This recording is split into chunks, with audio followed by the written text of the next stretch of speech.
Minds Under Siege, The Reflections of a Therapist. Listening in silence to the couple in my rooms, I was struck by the hostility darting back and forth between them. It reminded me of a fencing match as accusations were thrust and parried with wounding accuracy into the fragile heart of the relationship. A line from Eliot's Dry Selvages came to mind. We had the experience, but missed its meaning. My intuition automatically focused on the word meaning, as I wondered why my mind produced the following thoughts.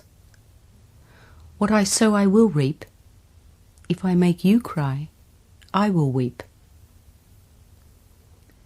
That thoughts seemingly appear from nowhere into the mind is not an experience unique to me.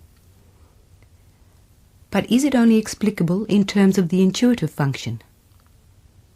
What I was witnessing in this couple was the behavioural outcome or expressed deed of thought processes. Thoughts which drove them to relive in minute detail every past hurt they felt that the other had inflicted upon them. This, however, had little to do with the positive intuitive function.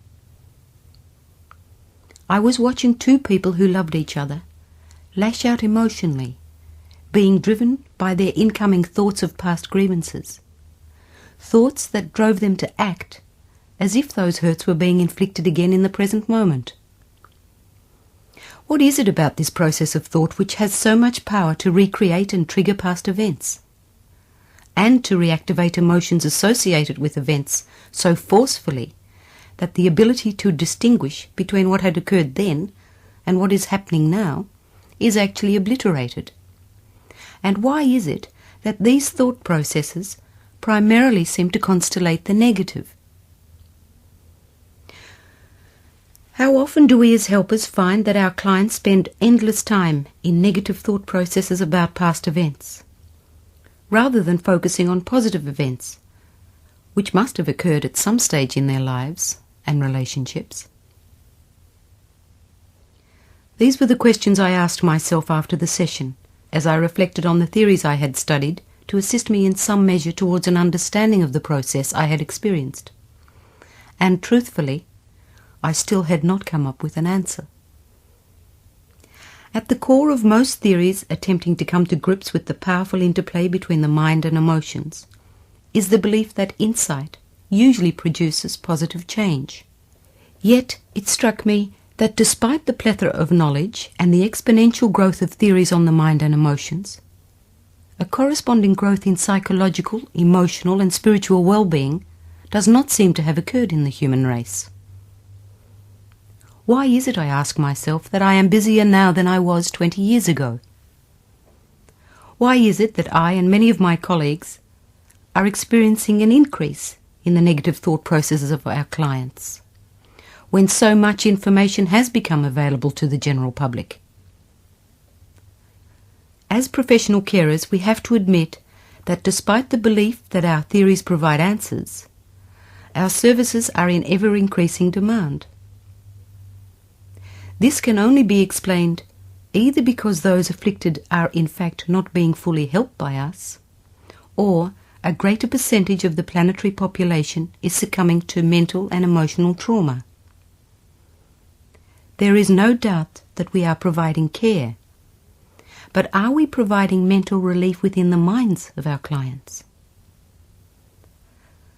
As I daily listen to an increasing number of people voicing fears at the negativity of thoughts that assail their minds, it would seem not. Clients variously speak of these thoughts as not belonging to themselves, but coming from outside the self. Comments made are, "They popped into my mind from nowhere. I don't know what came over me. It's as if these thoughts are coming from somewhere else. They are not mine, but of course they must be." My question is, where are these thoughts coming from? Certainly those people we label schizophrenic have no doubt that the voices or thoughts heard by them are communications from beings at other levels of existence. However, the majority of people I see are not labelled schizophrenic and cannot be classified into the categories contained in the DSM-3. Yet they too are reporting powerful negative thought processes stemming from sources other than their own minds, identifiable by some as not being a part of their own unique consciousness. This escalation of negative thought in an ever-increasing number of ordinary people can no longer be explained solely in terms of our current understanding of mental illness. Is it enough to use drugs, chemicals, as a mental restraint? In reality, chemical restraints have replaced the old physical restraints of past times. They seem to have the effect of deadening or lessening the thought process. This results in some loss of expression by the individual, but the chemical restraint in itself does not distinguish between the positive or negative thoughts, thereby lowering the whole mental framework of the patient. Chemicals or not, the patient is still the recipient of negative feelings and thoughts. Something ails us, and certainly none of us can be immune from the epidemic of negative deeds, either performed or thought about by most of us, whether at a national, community, personal or interpersonal level. We are increasingly responding to emotional, verbal or physical threat from without or from within by attack and retaliation towards others or ourselves. The alarming increase in the suicide rate attests to this. Drugs, theories, psychoanalysis, and various other therapeutic interventions have failed to give us a satisfactory cure. As I searched for answers, you can imagine my surprise to find that the understanding of this process was discovered not in scientific or psychiatric journals, nor in the theories of Jung, Freud, Adler, Sullivan, Rogers or Haley, to name but a few, but revealed in a recent book of spiritual insight titled The Testament of Truth. When I read it, my first reaction was, this is only a book of very simple verse. But after deeper reading, I had to admit that the word simple merely reflected the humility it required of me to read it. For after all, I considered myself conversant with most theories on mental and emotional illness. This book profoundly challenged my current understanding and knowledge in this area. The wisdom of its explication of the cognitive, emotional, psychological and spiritual crisis we all are currently facing could not be dismissed. So deeply has this written word impacted within me that I am compelled to pass the information on. This I now do, believing it is incumbent upon those who work in this area, whether nurse or doctor, welfare worker or policeman, minister or mental health worker, to avail themselves of the information contained therein. A brief summary of my understanding of it is that we are now in a time when the cleansing love of God's light is flooding the universe. Wherever light flows, darkness is drawn to the surface from within.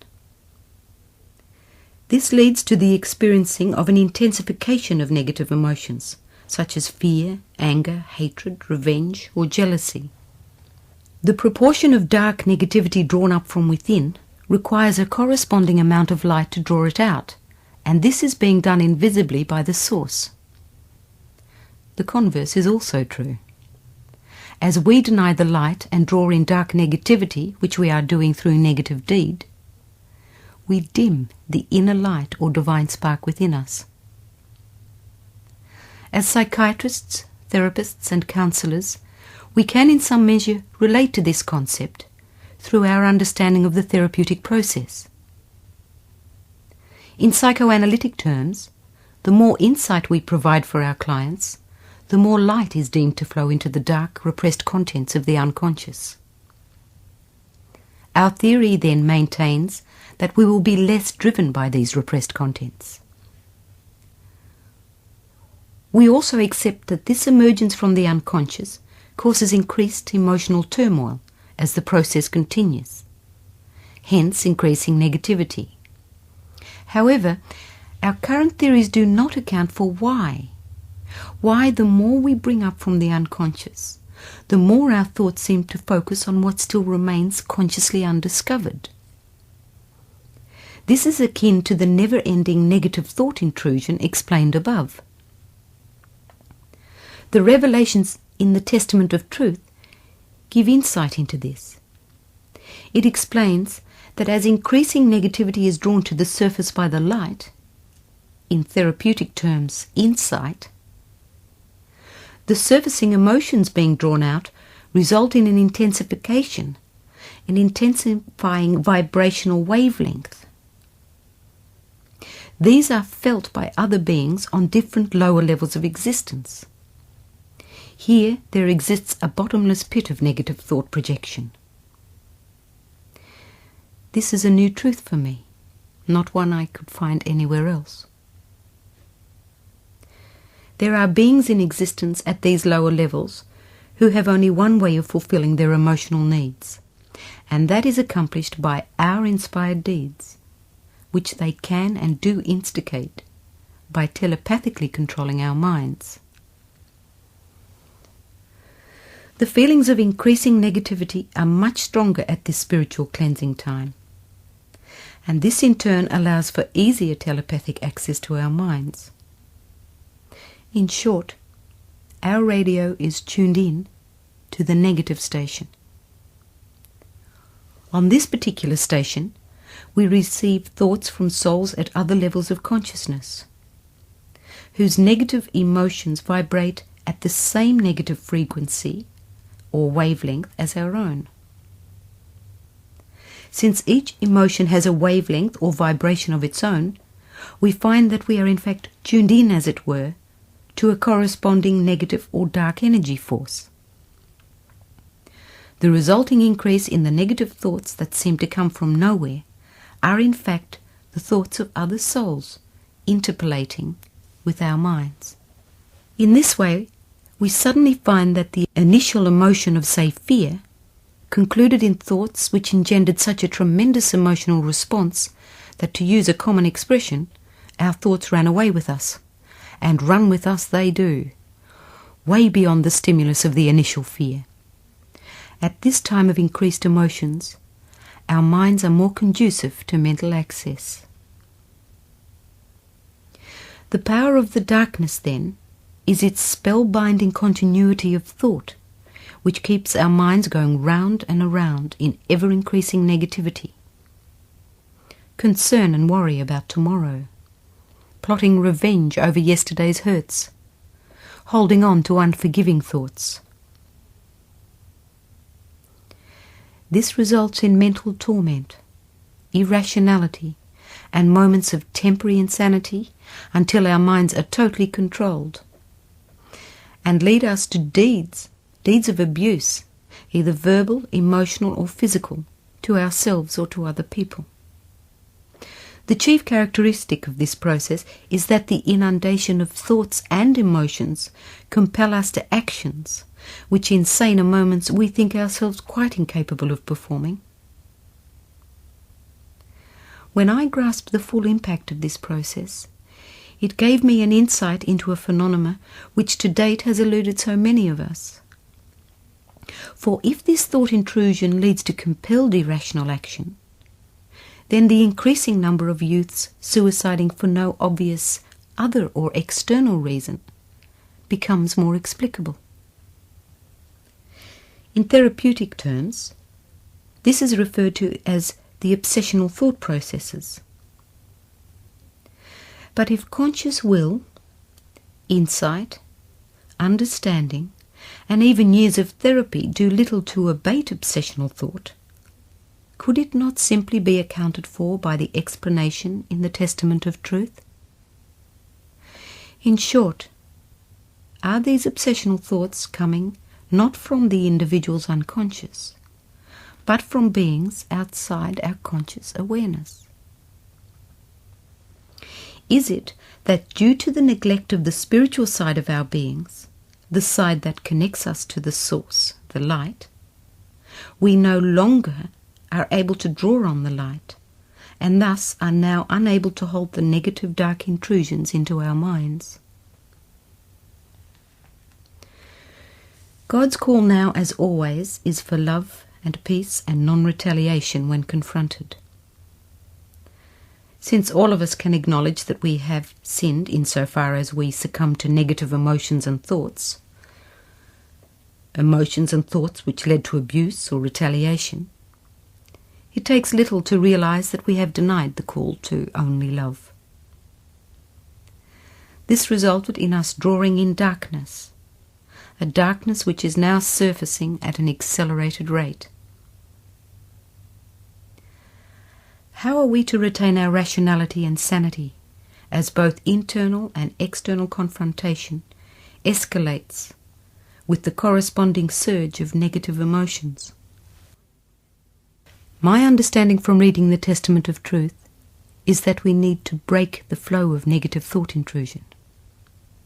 This is accomplished not by numbing the mind chemically, nor by plumbing its depth by endless digging into the unconscious, but by building the ark of the mind, meaning fortifying the mind against negative thought intrusion by consciously choosing to draw on the light. Until we are able to accept that we are mental transceivers on a thought level, we will be unable to even make that choice, and our thoughts will continue to be manipulated by souls on other levels of consciousness. The powerful pull of negative emotions are difficult enough in themselves to control, but they become impossible to contain if we do not control the accompanying thoughts.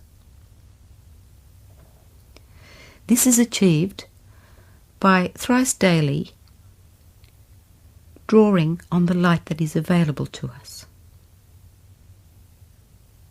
This is done through a simple prayer which uses the morning star, being the Star of Bethlehem. This star is the symbol of God's word, of wisdom, light, love and truth. The prayer goes as follows. Creator of the heavens, Mother of love, I see your star shining above. Please cleanse my mind with all your love, so that I may heed your call of peace from above.